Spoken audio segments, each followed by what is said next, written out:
I'm very excited to be joined by our special guests.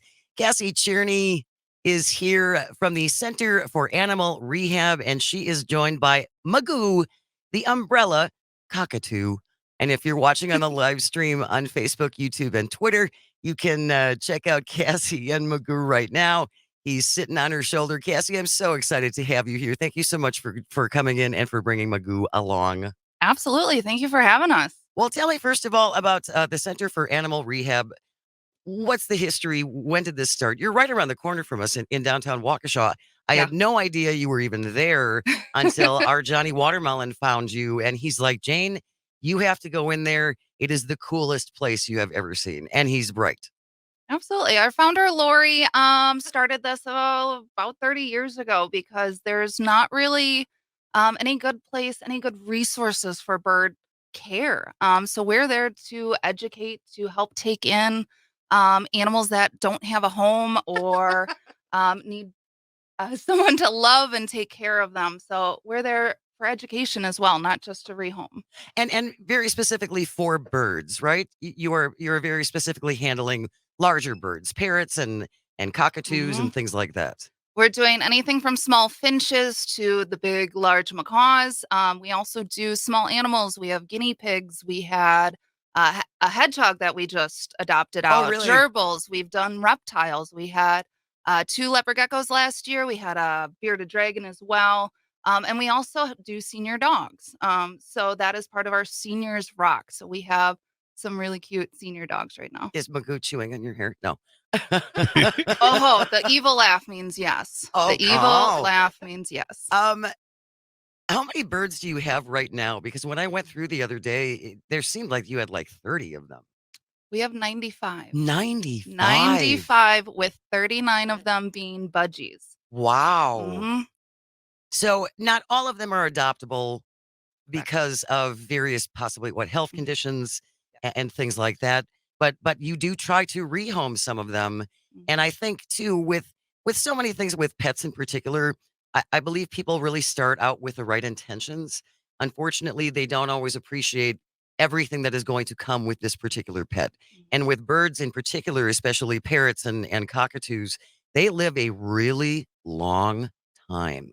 Absolutely. We're seeing a lot right now of our birds that are outliving their owners. So we have quite a few birds that are in their 40s or even 50s right now. Magoo was born in 1997, so he's in his mid 20s. We threw him a birthday party in the summer. Um, but a He's lot of laughing. people will see these animals so nice and cute. They see them on the internet right now, talking so cute, being so friendly, but they don't realize how much hard work they are. So yeah, we have a retirement row of Amazons right now because they're all older men. Ol- Bunch of older guys, just a bunch of older guys hanging out. The other thing, too, I think that people need to appreciate if you ever consider adopting a bird of this size, Mhm. they need a big cage, Big, a big, big big. cage, Mhm. right? These are 5 foot high, Yep. 5 foot high by 3 feet wide at We least. have a couple that are over 6 feet tall right now. We want those bird wings to be able to spread out. We've got a couple birds right now that were in too small of a cage for years and years and years.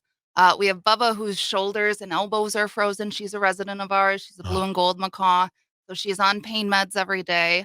And then we have one of my new little girls who is opening up, and I'm so happy for her. Her name is Gianna. I call her Gigi for short.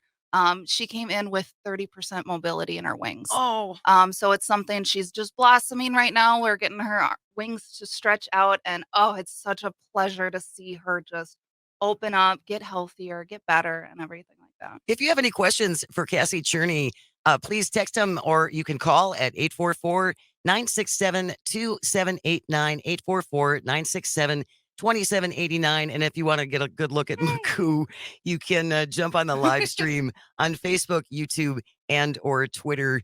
We have Hope them live everyone. in studio with us.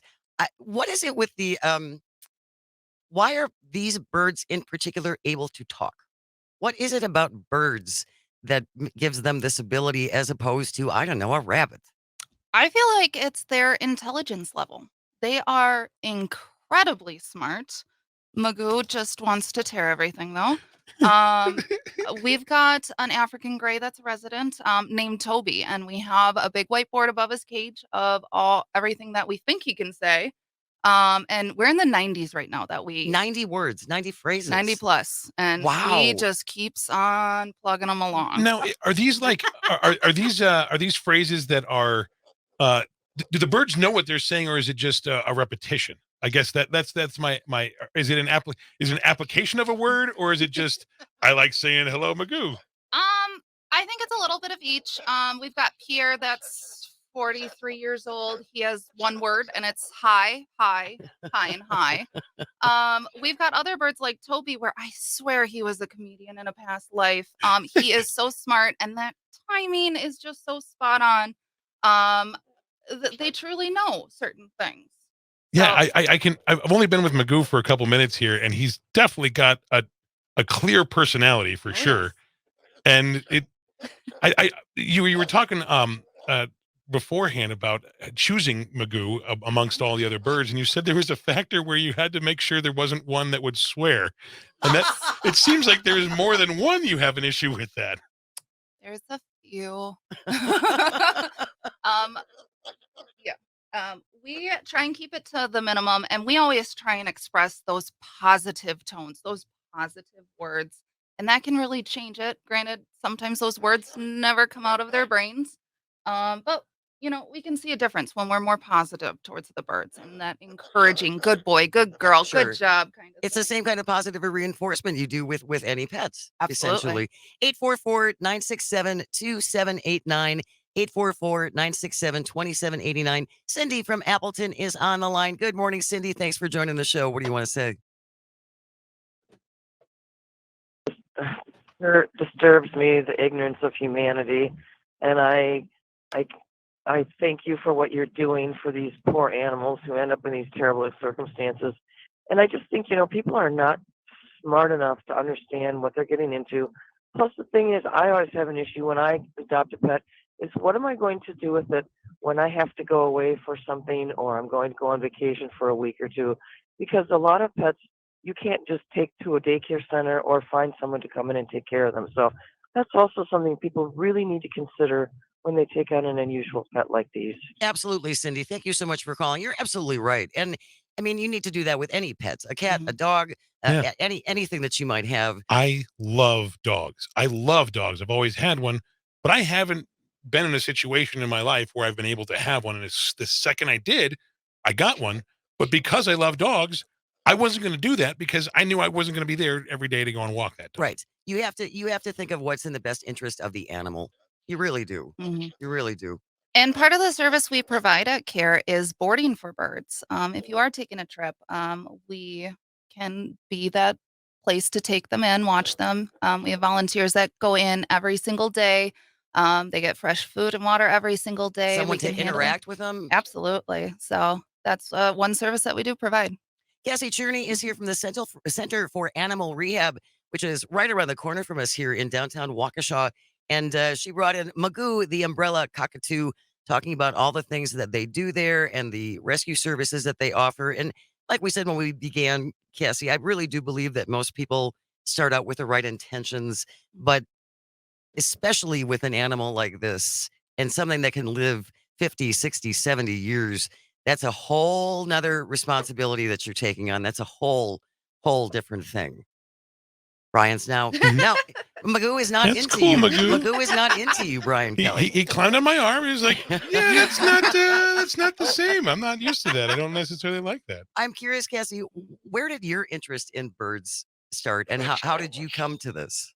Um, we got our first family bird when I was 6 years old, and it was a cockatiel, and then it grew to a budgie, and then my mother's former boss had a severe macaw that they were looking to get rid of, and he wasn't taken care of the best way, so that kind of rolled into, "Hey, you're the bird people now." So, we took in another African gray that was a family friend's, and they couldn't take care of it. My former umbrella cockatoo, a guy bought her off of Craigslist, had her for a week, and realized he couldn't take care of her. And so a guy came knocking on our door saying, "Hey, do you want a free cockatoo?" Oh And that wow. kind of really opened up. And that's how I started volunteering with CARE. I was looking to board her at kind of last minute, and Lori, our president, kind of opened those doors and said, we can house her here while you take your trip and everything. So it kind of really opened up, and I have not stopped helping since. And this is all volunteer. 100% volunteer. We have about 40 volunteers right now. We're always looking for more. This job is never done. There is always cleaning to do, always interacting and kind of teaching these birds different things and Well- getting them acclimated to people and Right. handling and everything. And I want to say when I was in there last week, when you go from cage to cage and they're all in their own individual spaces, they very much want interaction. I mean, the birds will come right over to where you are no matter what they're doing. They look at you with these intense little bird eyes, and you can just hear the wheels clicking in their head, but it's obvious they really are hungry for that kind of interaction and that kind of attention. You can't just put them in a cage and leave them there and wave when you walk past. Absolutely. They're definitely social birds. They're used to being in a large flock. So they want that interaction, whether it's from other birds or people, or in my house, it's sometimes from the cat. But yeah, they love the interaction. Anything that we can do. Magoo adores head rubs. Yeah, he just begs put his head people. under my hand like my cat or dog does. Yep. Pet me, pet me. And that's what he does in his cage. He lures people in that way. He goes, "Look how pretty and innocent I am." And then he takes a little snip. Sometimes. Sometimes. Sometimes. Yeah, you gotta be careful with those beaks, boy. Mm-hmm. All right. Magoo will still be here. So will Cassie when we return. Stay close. You're listening to Matt Nair on air. This is the Civic Media Radio Network.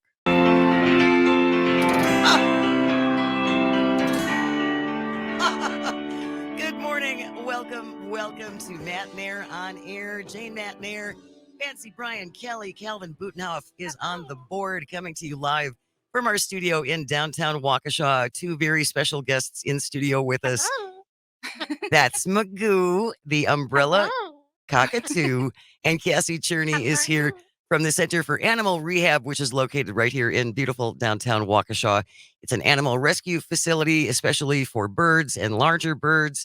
And we're just learning about all the things that they do. If you have a question or a text, 844-967-2789. Mark from the SAC.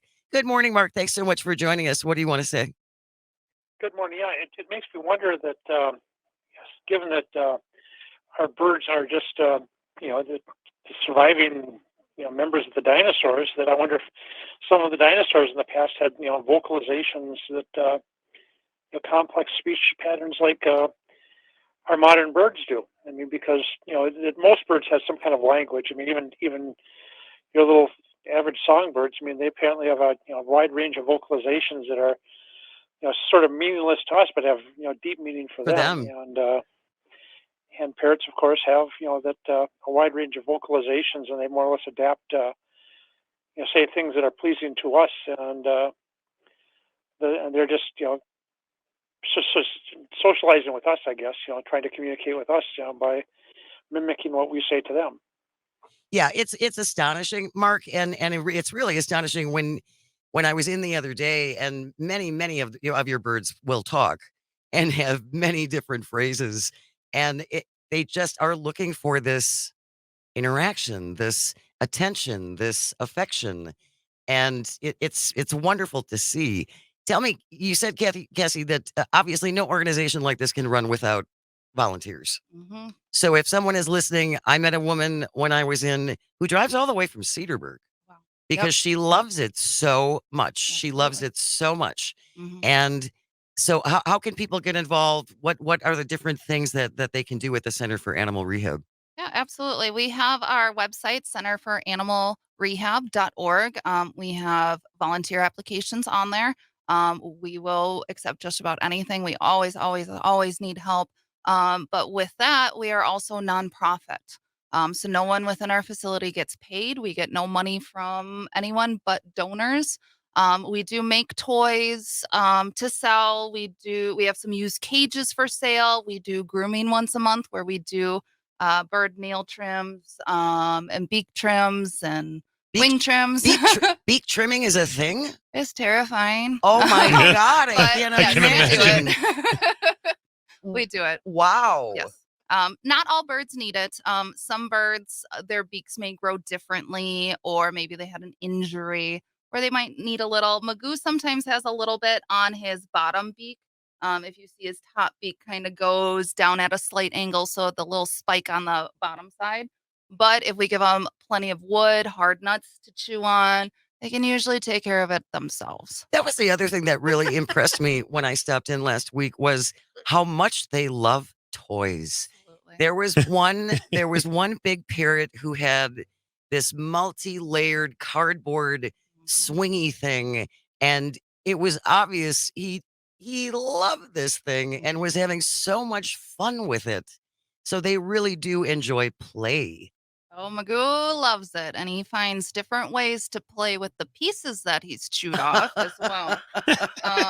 Lori does a fantastic job of keeping him nice and busy in his cage, but some of his toys don't even last at 24 hours in his cage it's like before having a- it's destroyed. It's like having a puppy. Mhm. Oh, absolutely. Essentially. The other thing that folks should keep in mind if you're ever considering getting a larger bird like this, Mhm. I would highly suggest you go to the Center for Animal Rehab so you get a better understanding of just how loud Mhm. they can be. Very, very, very loud. And that's one reason why we get so many birds surrendered is people living in apartments or Oh. condos or neighbors or roommates that cannot tolerate that sound, or even the children. So not all birds are extremely loud. Magoo has one of the loudest calls in our facility. He can get very loud, but then 2 seconds later, he does his sweet little innocent voice again. So yeah, very extremely loud, and you can tell when they are all upset because they will all be running. I've noticed that our macaws do not like joggers past our windows. If you're walking, it's fine. Skateboarding, bicycling, Anything, that's all but good. if you're running, they don't like it. And they let you know. We all know when someone's running. I think it's a cross country group that kind of goes past our building, and we all know when they're coming. Cassie Cherney and Magoo, the umbrella cockatoo, are with us in the studio from the Center for Animal Rehab here in downtown Waukesha. I'm so grateful to have met you. I'm so grateful to have learned about you. Again, give us your website if people want to find out more and wipe down cages. And really, if you're thinking about getting a bird like this, volunteer here first, Absolutely. right? Yeah, absolutely. And I got a question here. You were lighting up when you were talking about Gigi when she Yes. she had a smaller cage and now is opening up and kind of broke. What have these birds done for you? They've given me a little bit of purpose in life, to take care of something, to get them to a place where they can make someone else happy as well. One of my favorite birds right now is a guy who looks pretty similar to Magoo. He's another umbrella cockatoo. His name is Junior. He was my first pickup from a surrender. I want to say maybe 2, 3 years ago. And he was in a very, very small cage. It was wrapped in a towel or a big blanket. It had a lock on there that they almost couldn't find the key for. Oh, He had one perch and a bowl of sunflower seeds at the bottom. And when I brought him back to our facility, he was so scared. He was not eating for a few days. He kind of stayed in one spot. He wasn't playing with toys. Opening it up now, he is such a happy guy. He plays with all sorts of toys. We get him out and he will go to anyone. So we are just trying to find his forever home. We've got someone who's a little interested in him. So I'm not saying he's 100% available. But he is just such a happy boy. And I am so proud of how far he's come. well, thank you for all the work you guys do at the Center for Animal Rehab. What a wonderful service you provide. And again, your website is centerforanimalrehab.org. We are also on Facebook and Instagram. That wasn't a joke. In I don't want to say my spare time because I barely have I'm spare sure. time, but I take a lot of pictures of the birds. So we're trying to get that out on our social medias so people can see how beautiful these birds are. They truly are. It's He been knows such, where that mic is. it's and he knows it's all about him. Thank you so very much for coming in. Really appreciate it. Cassie Cherney, Magoo, the umbrella cockatoo, joining us from the Center for Animal Rehab. The news is on the way next. When we return, tough act to follow when you're following an umbrella cockatoo. J.R. Radcliffe from the Milwaukee Journal Sentinel will be joining us to talk things sports. This is Matt Nair on air across the Civic Media Radio Network.